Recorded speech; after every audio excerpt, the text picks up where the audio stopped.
BJP అధ్యక్షుడు JP నడ్డాతో party Telangana chief Ramachandra Rao భేటీ అయ్యారు. పార్టీ రాష్ట్ర అధ్యక్షుడి హోదాలో తొలిసారి నడ్డాను కలిశారు రామచంద్రరావు.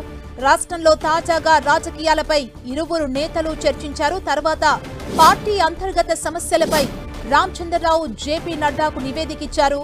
బండి సంజయ్, ఈటల రాజేందర్ వివాదంపై జేపీ నడ్డా ఆరా తీసినట్లు తెలుస్తోంది.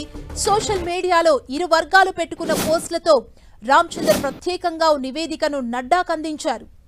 మరింత సమాచారం మా ప్రతినిధి అజయ్ మనకు అందిస్తారు. అజయ్, మనం చూసుకోవచ్చు. కొద్దిసేపటి క్రితమే బీజేపీ జాతీయ నాయకులను రాష్ట్ర అధ్యక్షుడు రామచంద్రరావు కలిసినటువంటి పరిస్థితి మనకు కనబడుతుంది. ముఖ్యంగా రాష్ట్ర అధ్యక్షుడు అయిన తర్వాత మొదటిసారి ఢిల్లీ వెళ్ళినటువంటి రామచంద్రరావు పలువురు జాతీయ పెద్దలను కలిసినారు. అందులో భాగంగా జాతీయ అధ్యక్షుడు జేపీ నడ్డా, అదేవిధంగా సంస్థాగత ప్రధాన కార్యదర్శి బిఎల్ సంతోష్, సహా ప్రధాన కార్యదర్శి శివప్రకాష్ జీ, అదేవిధంగా నిర్మలా సీతారామన్ సహా పలువురు కేంద్ర మంత్రులను కూడా కలిసినట్టు తెలుస్తుంది. అయితే మొదటిసారి ఢిల్లీ వెళ్ళినటువంటి రామచంద్రరావు అనేకమైనటువంటి రాష్ట్రంలో ఉన్నటువంటి తాజా రాజకీయ పరిస్థితులను వివరించడం, ముఖ్యంగా బీజేపీలో ఉన్నటువంటి ఏదైతే సంస్థాగత ఇష్యూస్ ఉన్నాయో వాటి అన్నింటినీ కూడా ఆయనకు వివరించినట్టుగా తెలుస్తుంది.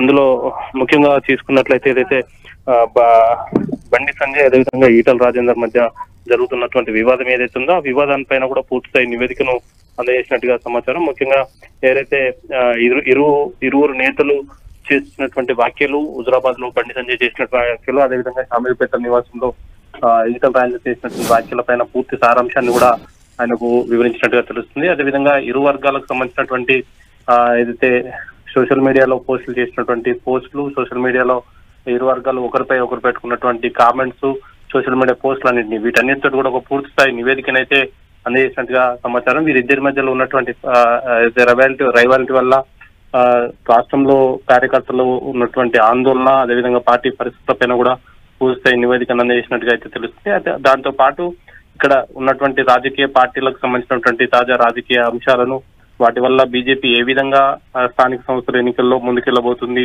అనే అంశాలను కూడా వివరించినట్టుగా తెలుస్తుంది. థాంక్యూ అజయ్.